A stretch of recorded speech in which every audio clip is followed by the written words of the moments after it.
చేశారు వాళ్ళకు? వాళ్ళు సొంత డబ్బులతో వ్యాపారం చేస్తారు. ఇప్పుడు వాడు తెలంగాణకి ప్రభుత్వం ఇచ్చి పెట్టిస్తున్నారు దుకాణాలు, గుడ్డు పెట్టిస్తాడు సార్. వాళ్ళ టాక్టిక్స్ ఎట్లా అంటే రూపాయితో కోడిగుడ్డు పెట్టిస్తాడు. కానీ మనోళ్ళు కొందరు, అందరు కాదు, కొందరు ఏం చేశారంటే బాస్మతి బియ్యంలో కూడా ఏరే వాళ్ళు ఉన్నారు. వాళ్ళ పనే ఇది. వాడు చేసే ఏదైతే దంద ఉందో మనం పని చేయక వాడి మీద పడి చావడం, అది మానుకోవాలి. ఎందుకంటే మనం కావాలంటే వాడిని మించి పని చేసి వాడిని తరిమే అవసరం లేదు. వాడిని ఇక్కడ పెట్టి తెలంగాణ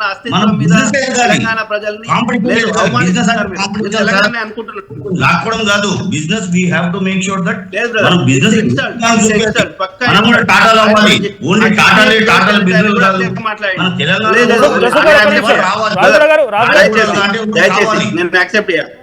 తెలంగాణ ఈ పదాన్ని వెనకకి తీసుకోండి. తెలంగాణ ప్రజలు కష్టపడరు, లేకపోతే బద్దకస్తులు, ఒళ్ళోను గది తాగి అంటారు, ఇట్లాంటి మాటలు మాట్లాడితే ఇట్లాంటి మాటలు వినండి.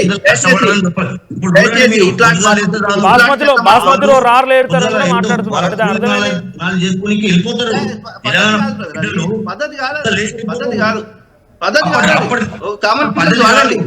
ఏది మాట్లాడితే మరి అది మిడిల్ ఈస్ట్ కంట్రీస్ పోయి అదే ఎన్ని షిఫ్టులు చేస్తారు. కరీంనగర్ పోండి, నిజామాబాద్ పోండి, ఎంత మనకు ఫారిన్ ఇన్కమ్ వస్తుంది.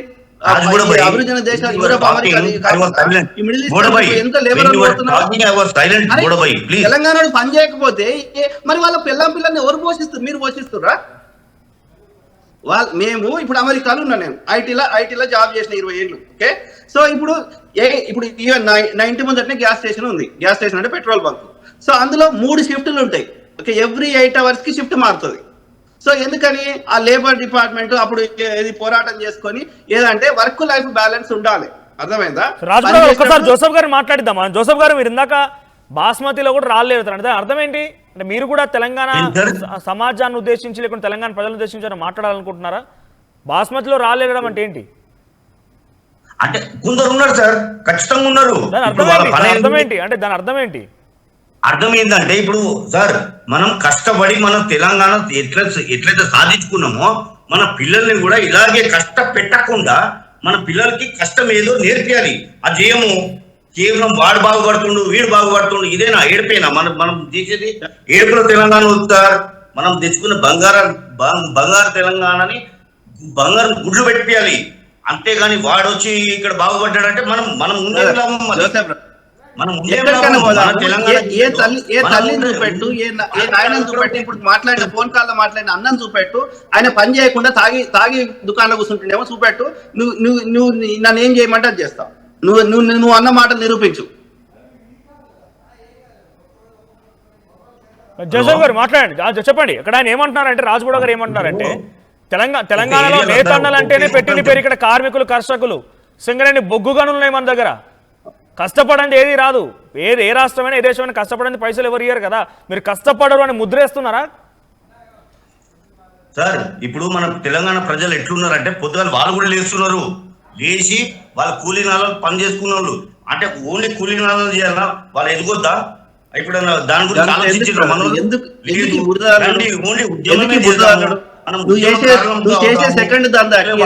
తెలంగాణ ప్రజల మీద ప్లీజ్ ఇప్పుడు కొంచెం ఎగ్జాంపుల్ ఒక ఉదాహరణ చెప్తా. జోసెఫ్ గారు మాట్లాడిద్దాం. రాజగూడ గారు ఒకసారి జోసెఫ్ గారిని కంక్లూడ్ చేయనిద్దాం. మాట్లాడండి జోసెఫ్ గారు.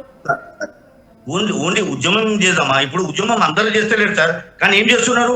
అందరూ ఉద్యమం చేయమని చెప్పి అందరిని ఇది చేస్తున్నారు, ఇన్స్టిగేట్ చేస్తున్నారు. ఇది తప్పిది.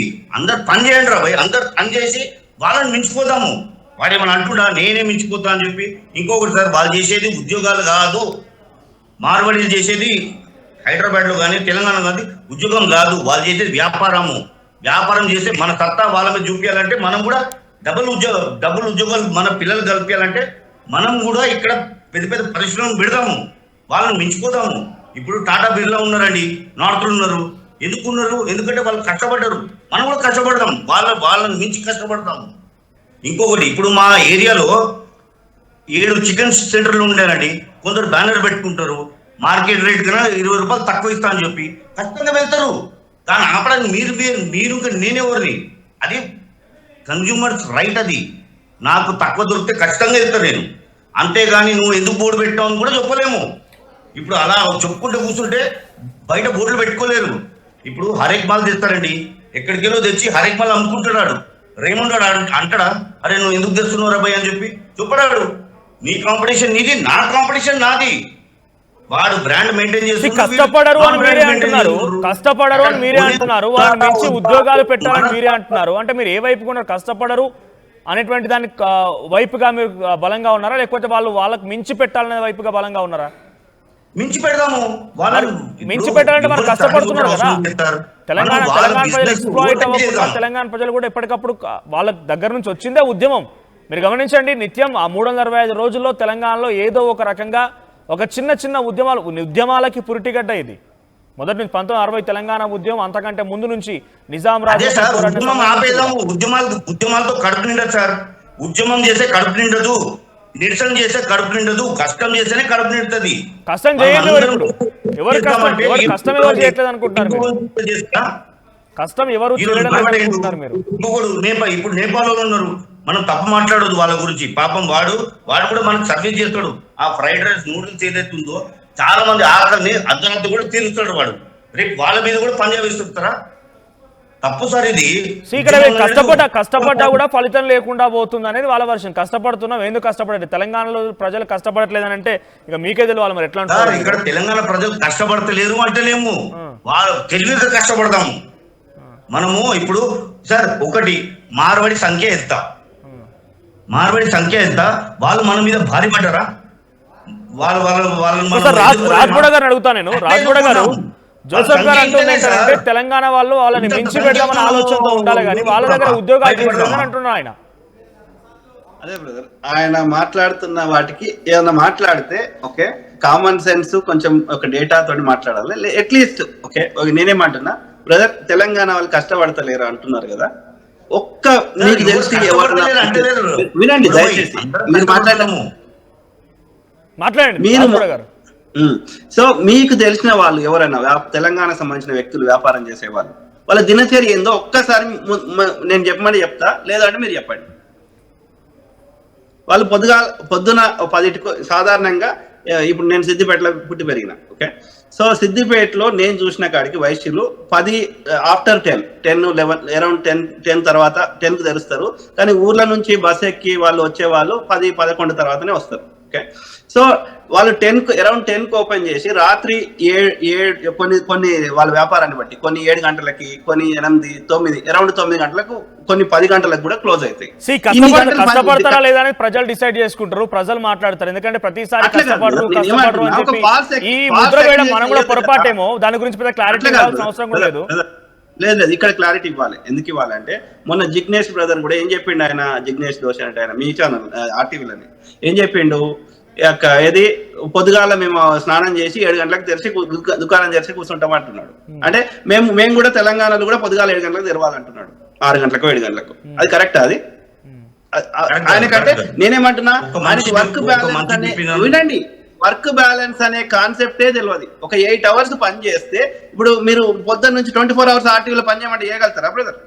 సో మనకి అది ఆరోగ్యానికి కూడా మంచిది కాదు. అది వర్క్ 8 నుంచి 10 గంటల కంటే ఎక్కువ పని చేయొద్దు. మిగతా టైంలో రిలీఫ్ కావాలి, స్ట్రెస్ రిలీజ్ చేసుకోవాలి, బాడీకి శరీరానికి అలసిపోతుంది, మనసు అలసిపోతుంది, కాబట్టి రిలాక్స్ కావాలి. ఇప్పుడు ఐటీలో కూడా ఏది 8 నుంచి 10 గంటల కంటే ఎక్కువ పని చేయిస్తే వాళ్ళు we can take legal action on the company. Work rules చూడండి. కాబట్టి వర్క్ లైఫ్ బ్యాలెన్స్ ఉండాలి. అంతేగాని పొద్దుగాల 6 గంటలకు లేస్తే, పొద్దుగాల చాలా మంది లేవరు, ముఖమే కడుక్కోరు, వాళ్ళు పొద్దుగాల లేచి నీకు షాప్లోకి వచ్చి కొనుక్కుంటారా? అరే మాట్లాడితే అర్థం ఉండి మాట్లాడాలి కదా, ఏది పడుతుంది ఇష్టం ఉన్నట్టు నోరు బారేసుకుంటే సరిపోదు కదా. ఇప్పుడు జోసెఫ్ గారు అంటుంది ఏంటంటే వాళ్ళ జనాభా